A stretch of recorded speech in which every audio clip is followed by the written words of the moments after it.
téléspectateurs qui nous suivent. Sinon, vous allez bien. Ça va bien par la grâce. L'église aussi, oui, ça a été bien passé. Oui, l'église primitive dirigée par le pasteur Pierre Kassambakana se porte à merveille. Très bien, merci beaucoup. De l'autre côté, l'apôtre Michel Trésor, je vous salue. Merci beaucoup, Papa Colin. Mais évidemment, je salue mon co-débatteur, le pasteur Chamba, qu'on a toujours eu le temps de partager. Ça, c'est bien. Mais juste quelque chose qu'on doit rectifier et que il faut m'appeler Frère Trésor ou prédicateur Trésor. Au mot qui m'en charge. Non, parce que j'étais de l'autre côté apôtre Trésor. Et dans l'Assemblée des saints, bon, maintenant, bien que je sois berger des brebis, je sois chef du peuple, mais du moins, on n'a pas encore confirmé cet apostolat dans l'Assemblée des saints. Donc, mieux vaut de m'appeler frère comme frère Paul, comme frère Chamba. D'accord, d'accord. Voilà, comme je vous avais dit, comprenez déjà, ça commence très mal, je commence par frère Anthony. Frère Anthony Chamba, je rappelle que vous êtes croyant du message du temps de la fin, porté par William Mario Branham. Est-ce que peut-on dire aujourd'hui que William Mario Branham est le seul prophète du temps de la fin? Oui, effectivement, William Mario Branham, c'est lui le seul et l'unique prophète que Dieu a envoyé pour l'âge de l'église de Laodicée dans lequel nous vivons. L'âge présent, et d'ailleurs qui est le dernier âge de cet âge de l'église des nations. J'aimerais ceci, si vous me l'accordez, vous m'accordez 5 minutes. J'expose sur le message du temps de la fin et son messager.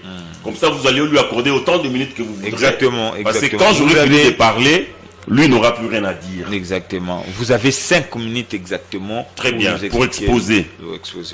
Aujourd'hui, le peuple de Dieu et le monde entier doivent savoir que le jour grand et redoutable du Seigneur, annoncé dans Malachie 4, ce jour est en train d'arriver.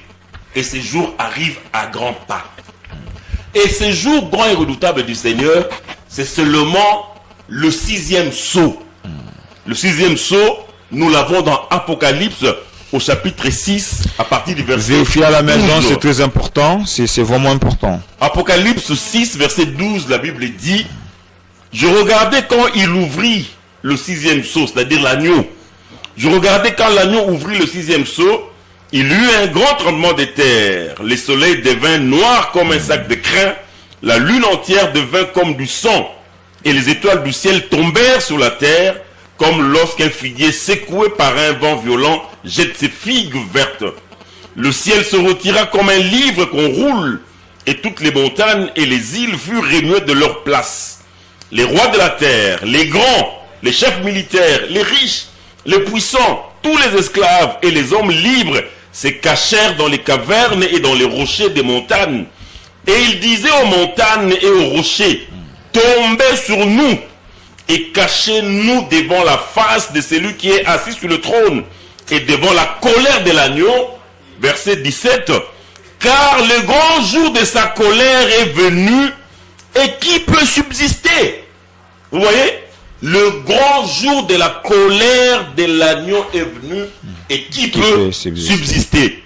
Ça, c'est le jour grand et redoutable du Seigneur. C'est le 6e sceau. Alors, dans Malachie 4, comme je le dis, Malachie 4, à partir du premier verset, la Bible dit, parlant de ces jours grands et redoutables: car voici le jour vient, ardent comme une fournaise, tous les hautains et tous les méchants seront comme du chaume. Le jour qui vient les embrasera, dit l'Éternel des armées. Il ne leur laissera ni racine ni rameau. Mais pour vous qui craignez mon nom, se lèvera le soleil de la justice et la guérison sera sous ses ailes. Vous sortirez et vous sauterez comme les veaux d'une étable, et vous foulerez les méchants, car ils seront comme de la cendre sous la plante de vos pieds, au jour que je prépare, dit l'Éternel des armées. Souvenez-vous de la loi de Moïse, mon serviteur, auquel j'ai prescrit en Horeb pour tout Israël des préceptes et des ordonnances. Voici, je vous enverrai Élie le prophète avant que le jour de l'Éternel arrive, jour grand et redoutable. Nous venons de lire ces jours-là dans Apocalypse 6, 12. C'est ça le jour de l'Éternel, jour grand et redoutable. Maintenant, Dieu a dit, avant que ce jour-là n'arrive, il allait nous envoyer le prophète Élie. Voici, je vous enverrai Élie le prophète, avant que le jour de l'Éternel arrive, jour grand et redoutable. Il ramènera les cœurs de père à leurs enfants. Cette portion de ramener les cœurs de père à leurs enfants avait été accomplie par Jean-Baptiste. Et il ramènera les cœurs des enfants à leur père, de peur que je ne vienne frapper les pays d'interdit. Et la portion de ramener les cœurs des enfants à leur père, cette portion avait été accomplie par le prophète William Marion Branham, qui est venu avec un message qui prépare l'épouse pour l'enlèvement. Et l'enlèvement, c'est justement le seul moyen qu'a l'Église pour ne pas passer au jour par les tribulations du jour grand et redoutable. Voilà, c'est ce qui prouve que William Marion Branham, c'est lui le prophète que Dieu nous a envoyé pour préparer, avec un message qui prépare l'épouse dans l'enlèvement. Vous avez consommé 4 minutes, il vous reste 1 minute. Il n'y a pas de problème. Allez-y. Déjà, vous voyez dans son livre Exposé des 7 âges de l'Église, Branham, en 1933, avait déjà annoncé 7 grandes visions, 7 grands événements qui allaient se produire dans le monde avant la venue du Seigneur Jésus-Christ. Je suis à la page 313, l'âge de la Odyssée. Allez-y. L'âge de la Odyssée. À la page 313, Branham a dit: si vous voulez bien me permettre ici une note personnelle, je vous dirai que je fonde ces pronostics sur cette vision de première importance qui se sont succédées devant moi un dimanche matin en juin 1933. Le Seigneur Jésus m'a parlé en disant que la venue du Seigneur était proche, mais qu'avant son retour, cet événement de première importance allait se produire. Je les ai tous notés et ce matin-là, j'ai raconté la révélation du Seigneur. D'après la première vision, Mussolini allait envahir l'Éthiopie et ce pays allait tomber sous sa coupe. Cette vision a causé pas mal de remous et certains se sont mis fort en colère quand je l'ai raconté. Très bien. Ils n'ont pas voulu y croire. Très bien. Oui. Vous avez ça, c'est la première vision. On va arriver. Il n'y a pas de Vous problème. avez demandé 5 minutes, vous avez épuisé. Je vais revenir en vous. D'accord. Frère Trésor Michel Aigle, vous croyez aujourd'hui que William Branham, par rapport à ce que le frère Anthony Chamba vient de nous exposer, qu'il est le seul prophète, le vrai prophète à ce moment? Merci beaucoup, Papa Colin. Je pensais que le frère allait avoir des arguments un peu solides. Mais il a défendu quand même, le secrétaire. Il a défendu le message. Je suis vraiment désolé parce que je vais défendre ça, ouvrir même la Bible. Pour nous le contraire. Vous avez même une minute que lui. Ouais, j'ai dit ceci. Le bien-aimé n'a pas des arguments et il ne tiendra pas 1 minute par rapport à son exposé. Moi, je pensais que dans 5 minutes, j'allais manquer quoi dire. Mais les frères oublient que quand on parle d'Élie qui devrait venir, Élie a des missions. Mais il a généré, ou soit il a accompli ou rassemblé toutes les missions dans Malachie chapitre 4. Tandis que le premier envoyé comme premier Élie devrait intervenir dans Malachie chapitre 3. S'il peut lire dans sa Bible là. Dieu avait promis à peuple israélite. Il faut Élie Aya, tout, il faut envoyer Aya pour préparer le chemin de l'arrivée de l'agneau. Et s'il vous plaît, pardon. S'il vous plaît, je vois comme si nous jusque là affiché en montée. Allez-y. Voilà, vous consommez 30 secondes. Alors, le frère doit comprendre que la première mission effectuée par Jean-Baptiste, c'était de venir. C'est-à-dire qu'il y a Yesu y a les bosses. Vous allez remarquer dans Malachie chapitre 3, où il y a Élie, a préparé le chemin, il y a arrivé à Christ, agneau. Et c'est ça que Jean-Baptiste a effectué. Vous allez remarquer que Jean-Baptiste est en train de présenter Jésus-Christ étant l'agneau de Dieu qui ôte le péché du monde. Qui avait demandé à Jean-Baptiste que nous voulons voir l'agneau de Dieu qui ôte le péché du monde? Personne. Mais moi je te dirais ceci. C'est lui qui avait posé cette question, c'était le frère Isaac. Vous allez remarquer que Isaac, tant oiseau matana papa na yena mouridja, pour akende ko tumba maloko lambeka sacrifice, il a posé la question à Abraham son père. Nous avons l'autel, tozana bakoni, tozana moto, mais où est l'agneau? Abraham n'était pas capable de répondre, même Moïse a à répondre en haute, même Élie a été, même Esaïe, répondre à ça. C'est lui qui avait donné la réponse à cette question, c'était Jean-Baptiste. Il a dit, voici l'agneau de Dieu qui ôte les péchés du monde. Il avait répondu à qui? Donc Jean-Baptiste était là pour préparer le chemin comme première mission à Élie. Et le bien-aimé est d'accord avec moi, il a lu la Bible dans les livres de Matthieu pour comprendre que Jean-Baptiste était l'Élie qui devrait venir. Même Jésus en parlant à ses disciples, l'Écriture nous dit, les disciples comprirent qu'il parlait de Jean-Baptiste. Il est vrai que Jean-Baptiste est déjà venu. Et les disciples comprirent qu'il parlait de Jean-Baptiste. Donc la première mission d'Élie effectuée sur Jésus-Christ, c'était Jean-Baptiste. Maintenant, j'ai aimé ce qu'il a dit, que le second Élie, en d'autres termes, Élie doit revenir. Pour faire quoi? Pour marquer les jours redoutables, les jours de la colère. Et les jours de la colère, c'est quoi? Si ce n'est que le dernier jour, le temps de la fin. Et ça, l'église ne serait plus sur la terre. L'église, oui, l'église serait enlevée. C'est là maintenant nous verrons maintenant les deux joints, les deux oliviers apparus, c'est-à-dire, ou apparaître, c'est-à-dire l'esprit d'Élie et l'esprit de Moïse qui apparaîtront pour prêcher dans la première moitié, parce qu'il parle de l'Apocalypse. Mais rien n'empêche que William Abraham soit l'incarnation de l'Élie selon Malachie 4. Non, je vais arriver, il faut me laisser aussi le temps. Vous avez 5 minutes même. Oui, je suis dans 2 minutes. Alors, lorsque Élie et Moïse, leurs esprits reviendront sur la terre, ça sera pour annoncer les jours redoutables, les jours de la colère. Là, l'église ne sera pas sur la terre. L'église sera déjà enlevée. Ça sera dans la dernière semaine de 70 semaines de Daniel. La première moitié, c'est là maintenant l'esprit de Moïse et l'esprit d'Élie prêcheront les peuples israélites.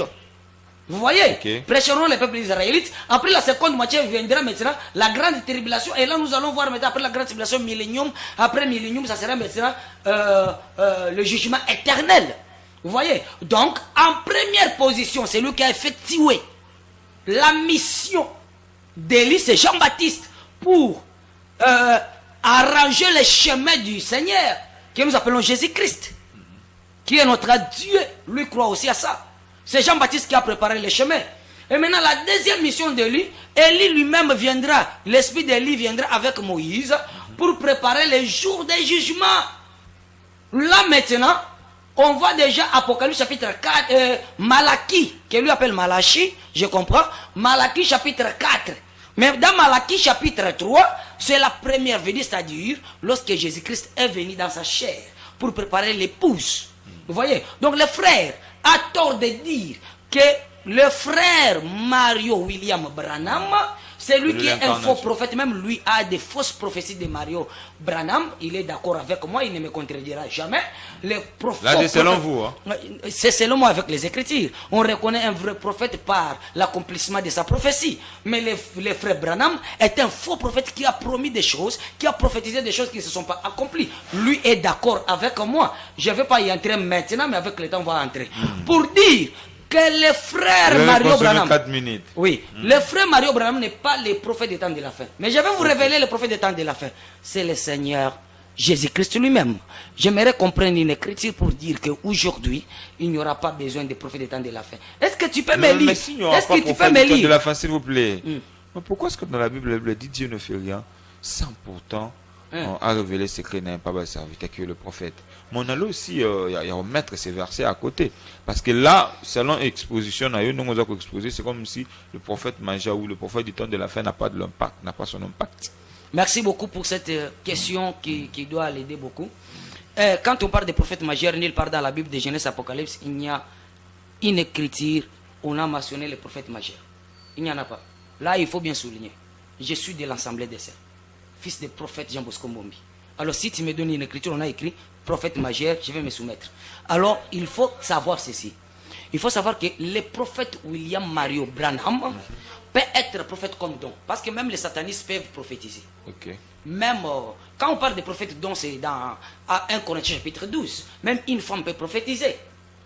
Vous voyez? Mais dire que Mario Branham est le prophète du temps de la fin, c'est contredire Hébreux chapitre 1er, le verset 1er. Est-ce que vous pouvez lire cette écriture?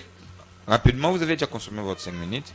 Je reviens à vous. Si vous avez besoin, autant que le vous expliquer. Voilà. C'est important. Voilà. Lui peut lire. Moi, que je lise ses écritures, les écritures qu'il voit me balancer et que lui aussi lise mes écritures. Hébreux chapitre 1er, le verset.